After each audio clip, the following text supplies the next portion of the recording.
Dans le contexte du 16 octobre 2025, Nagui Pham, aujourd'hui âgé de 63 ans, demeure un pilier de la télévision française.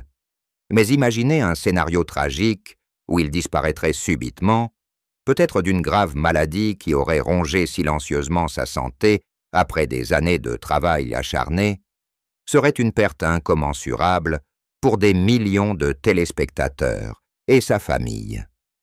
Imaginez la scène des funérailles dans une ancienne église parisienne, où les fans font la queue dès le petit matin, brandissant des photos des enregistrements de Taratata, l'émission musicale dont il a fait un symbole de vitalité et de passion. L'atmosphère est pesante, le violon résonne tristement d'un vieil enregistrement d'un artiste ayant autrefois joué sur la scène qu'il a créée, et des fleurs blanches, symbolisant la pureté du sourire de Nagui, recouvrent le simple cercueil en noyer, reflet de sa vie, splendide mais humble. Sa famille, témoin de la plus grande douleur, sera au cœur de cette tragédie. Son épouse, Mélanie Page, la belle actrice britannico-australienne dont il est tombé amoureux en 2000, se tiendra là, les yeux rougis, serrant les mains de leurs enfants. Roxane, 21 ans, Annabelle, 17 ans, et Adrien, 13 ans. Les 3 enfants nés de leur amour indéfectible après leur mariage en 2010. Mélanie, qui disait un jour que Nagui était son pilier spirituel, tentera de retenir ses sanglots en regardant le cercueil porté par son frère, Karim Pham, l'aîné qui était son modèle, désormais son dernier soutien après la disparition de ses parents.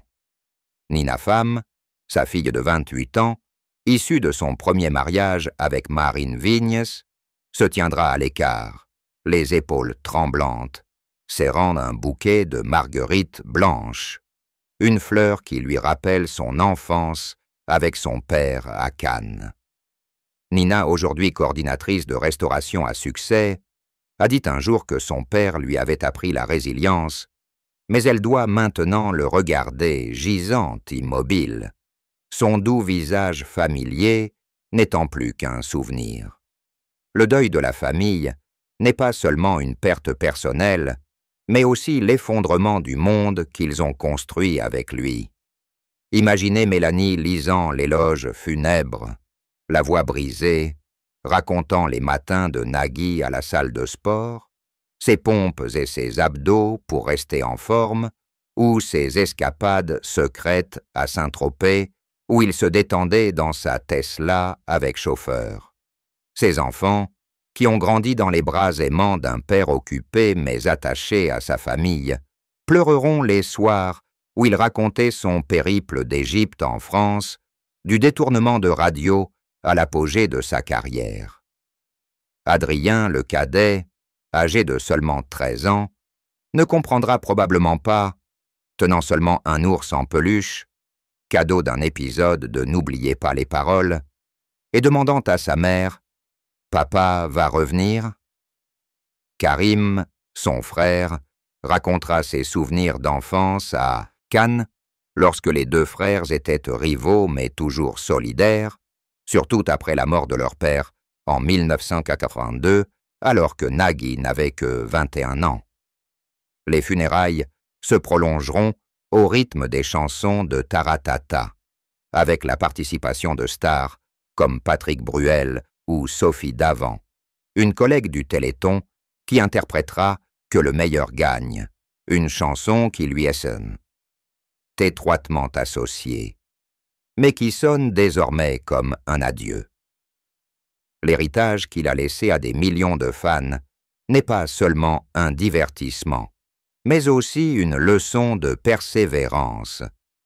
De jeune migrante à roi de la télévision, Nagui a conquis le public par son sourire et sa sincérité.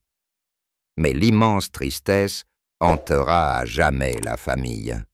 La vue du cercueil descendu, la terre qui le recouvre, les cris mêlés aux applaudissements de gratitude. Des funérailles déchirantes, où l'amour familial et l'admiration du public se mêlent, rappellent que derrière les projecteurs se cachent des cœurs fragiles.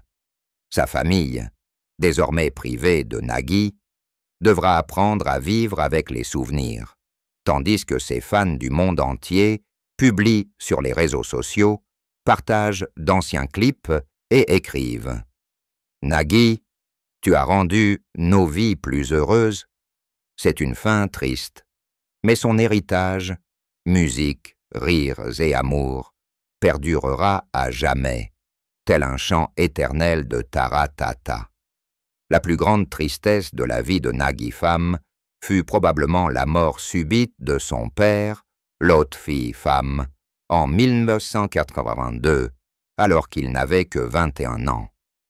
Cette perte non seulement lui ôta la vie, mais marqua aussi le début de la fracture dans les fondations de sa famille. Lotfi, talentueux professeur de littérature égyptienne, qui avait déménagé sa famille en France et au Canada pour poursuivre sa carrière, fut une grande source d'inspiration pour Nagui. Il se souvient de son père à travers des photos de lui jouant aux échecs, où Lotfi souriait de son « malicieux des Égyptiens », le sourire malicieux des Égyptiens, taquinant toujours son fils par des gestes inattendus. Nagui confia un jour à France Inter qu'il n'avait jamais vu son père regarder la télévision, et cela le hantait. « Mon père est mort avant de me voir réussir ». À l'époque, Nagui débutait sa carrière à la radio, vivant dans un appartement loué à Paris. La mort de son père le plongea dans une crise profonde, l'obligeant à regarder sa mère, Colette Teitelbaum, reprendre le travail le lendemain pour masquer son chagrin. Une décision imposée par son frère Karim qui ne permit pas à Nagui de rester auprès d'elle pour lui dire un dernier adieu. Cette tristesse l'envahit, devenant une ombre qui le suivra toute sa vie, notamment lorsque sa mère décéda en 2000, au sommet de sa carrière avec Taratata. Nagui confia à France Bleu qu'il souhaitait être auprès de sa mère jusqu'au bout, mais son frère en décida autrement, y voyant un moyen pour la famille de avancer. Il décrivit son sentiment d'impuissance. « Je voulais se rester auprès d'elle ». Ces pertes successives ont laissé Nagui, qui riait toujours à l'antenne, hanté par la peur du manque, ce qui a conduit à des périodes de squatter les appartements et même de voler pour manger dans sa jeunesse, comme il l'a avoué en 2025. Cette tristesse n'était pas seulement liée au deuil, mais aussi à l'isolement émotionnel. Comment un jeune immigré égyptien, élevé entre 3 pays, pouvait-il combler le vide laissé par la disparition prématurée de ses 2 parents? Cela a affecté la façon dont il a aimé sa famille.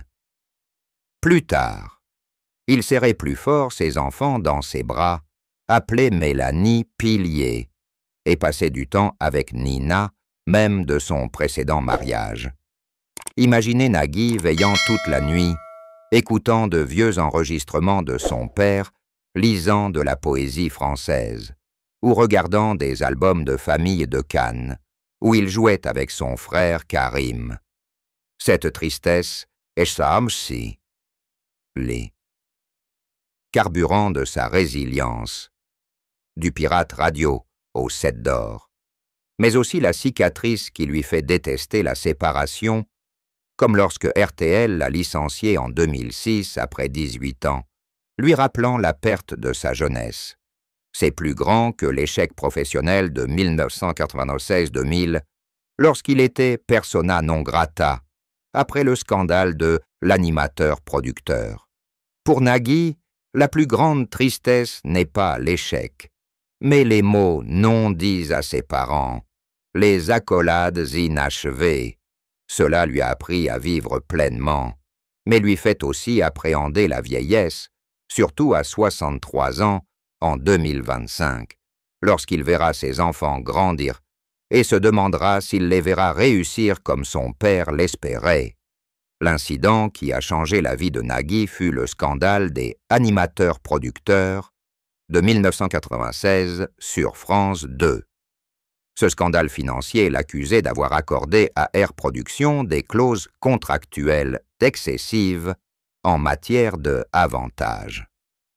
Ce scandale a conduit à son expulsion de la chaîne et à une traversée du désert de 5 ans, le forçant à se reconvertir de star en survivant.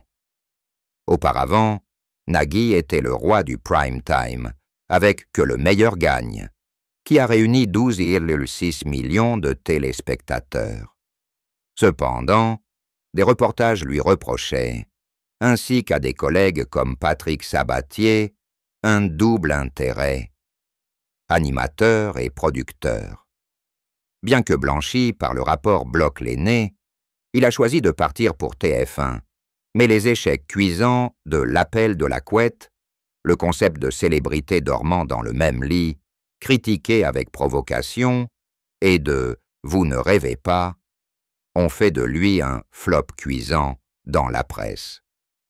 Cet incident a non seulement détruit sa carrière, mais a aussi transformé sa mentalité. D'un jeune homme confiant à Cannes, il est devenu un sceptique, craignant l'échec. Il a confié à 20 minutes « J'ai brutalement été persona non grata, soudain un outsider. Cela l'a forcé à revenir à la radio, produisant des documentaires comme Ombre ses lumières avec Philippe Labro, et attendant l'occasion de revenir avec Taratata en 2005 sur France 4. Mais plus positif encore, cela l'a formé à devenir un producteur avisé, vendant Air Productions à Banijay en 2008 pour des dizaines de millions et créant des succès comme N'oubliez pas les paroles, meilleure audience en 2017. Cet incident a également renforcé sa relation avec Mélanie Page, qu'il avait rencontrée en 2000, alors qu'il était au plus bas, et qui est devenue la lucidité qui l'a aidé à surmonter cette épreuve. Sans le scandale, Nagui serait probablement encore l'animateur vedette de France 2, mais cela lui a appris à se diversifier. France Inter, Cinéma, Mes pires potes et Téléthon.